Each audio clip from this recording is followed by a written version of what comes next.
So we finished our first 2 ounces. We've got this cup, which is what they call fiber on the shaft, full of our single. I'm gonna remove our whirl. So I'm just like I put it on, I'm holding the bottom, I'm giving it a twist. I'm popping it off, setting that single aside, grabbing a second, let's grab a different, second 10-inch shaft. Just a twist and a push.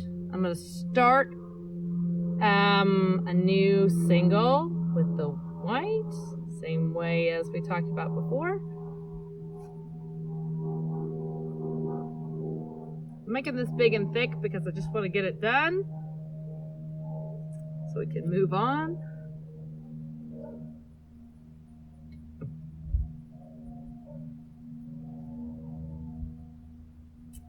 I love big thick yarn though, it's really pretty. Alright, I'm hooking that in. Now I'm going to show y'all how to connect this little bit that I've got left to some new, because that's what happens, right? We get to the end and we don't know what to do. We've got all this twist. So I'm going to grab some more of this pre-drafted that I've got, and I'm literally, I'm going to just set the twisted fiber into the untwisted, and you'll watch as the twist just kind of goes up in there. I'm going to give it another twist. I'm going to help it twist it around a little bit, and it just climbs right back up. All right, let me twist this around. A couple things to remember is that with the drop spindle, they do get dropped. And our drop spindles are pretty sturdy. So they're made of a carbon shaft and this ABS material. That's okay. If you bend your hook, just bend it back a little bit. It happens. Also, if you end up having a break, all right, you've dropped it and then you've just got this little end because you've gotten it really thin. The same thing. You just let that twisty bit, let it twist right back up into the fiber. You want to try and keep the fiber that's untwisted out of the twist, because if you let it get in there, I'll show you what happens. Oh, we got a huge mess. You gotta undo that. So we try to keep it, some people wrap it around their hand, their arm. I just drape it like kind of over my shoulder. But even that, I can make it pretty by just sort of twisting it around. It's gonna make that beautiful. I don't even mind if it looks all fuzzy like that. It's gonna make the yarn more unique. So then I'm like, ta-da! Got my second single spun. So I've got my 2 singles and I'm about to make yarn. So it's time for plying. What do we need? We need our 12-ounce shaft. We need our Tensy Tamers. We need our box. So our box has a couple indicating marks on the front. And this is where we're going to put some holes. I've got this really sharp knife. The most important thing to remember is don't hurt yourself with these knives. But I'm just going to poke a little hole in that star, little cross on either side. Do the same on the back. Even though I don't have the indicated things, there will be for you guys. Oop.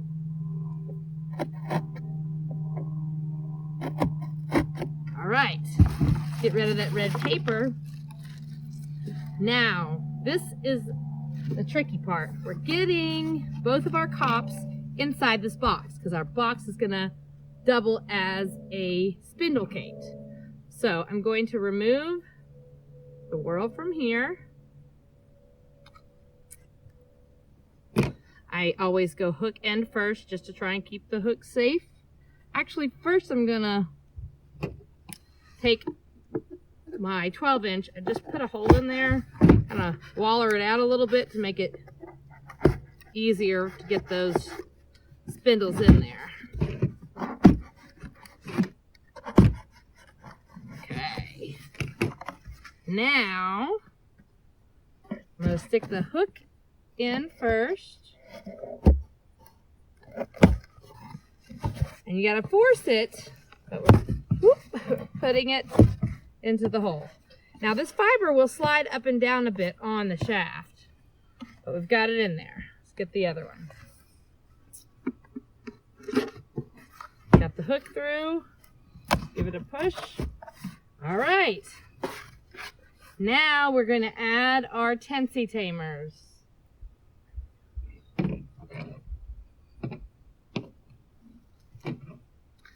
Cool. Our Tensi tamers are so awesome because they control the tension on each shaft. So I put the thin end on first and then fold over that thicker end. So I'm going to do that on all ends of my shaft. Oop, wrong way. Back side here too. Careful on the hook. Still works.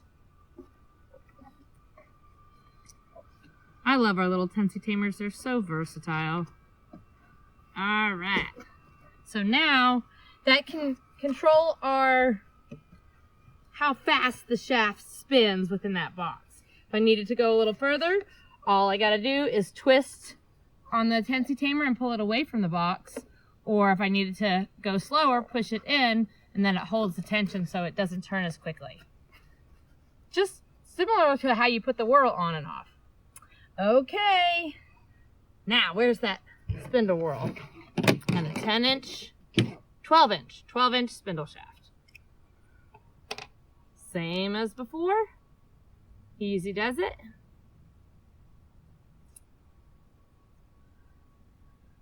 And I'm going to grab both of the singles.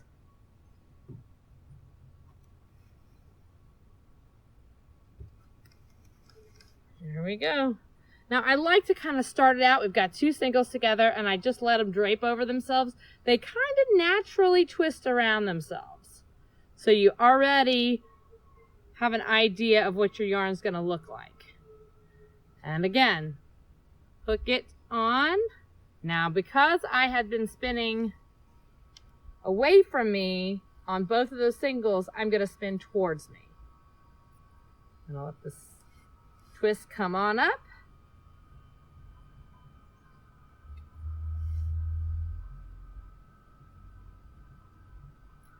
I'm going to do the same thing, pinching it off and wrapping it around. Again, you guys can always use a leader with that if it's easier. It's just not the way I learned, so it's harder for me to use that leader than it is for me to just start it from the fiber.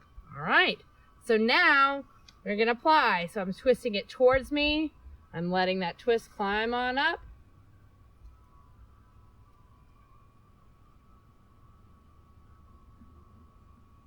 This is my favorite part because we're actually making the yarn. Twisting it again. At this point, I think I'm going to put the box on the ground so that I can have a little bit more twist. But sometimes as you're pulling it out, you might have to work it a little bit to get it to move. Because I've found that it'll get hung up here and there. And I'll put my foot on it, give it a jerk.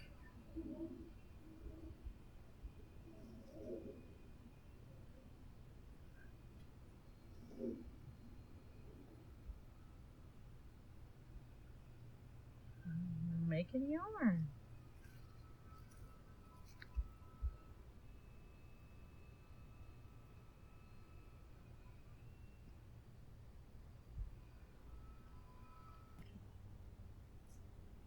All right, so now we have spun 4 ounces of hand spun yarn onto our 12-inch shaft. Now we're going to wind it off. Now there's lots of different ways you can do this. If you have a nitty knotty, you can use it. Or if you have a super skeiner, you can use it. But right now, first, I'm just taking the spindle whirl off. I'm going to put a hook protector on the end of that. I'm going to remove these shafts. from the box, and I'm going to use the box again to just drop that cup of 4 ounces in there. And I'm going to wind it off onto my arm. So if you haven't done this before, it's just a simple, like I would think about it as winding rope or an extension cord. Just going to wind it off.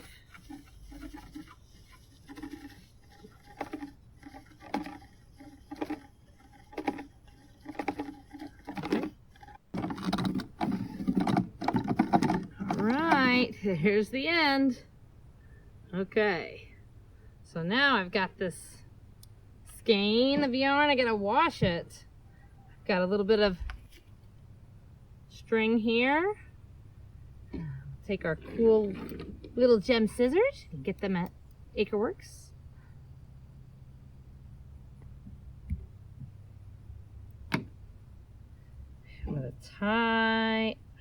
I do a little figure 8, so I'm opening up the spot, bringing it through and wrapping it around and back through to tie it.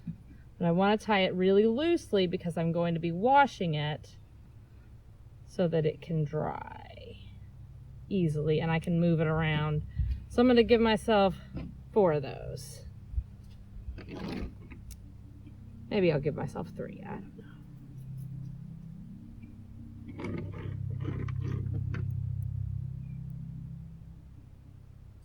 3 would probably be fine since I skeined it on my arm. If I had used regular Nitty Notty, I might use 4.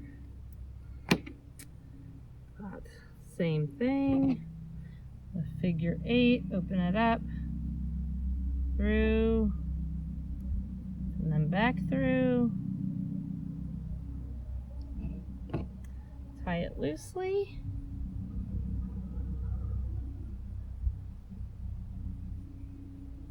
One more. Open it up. Go through. Oop, oop, there we go. Almost getting tangled already. That's why we do it that way. We just don't want to get it tangled.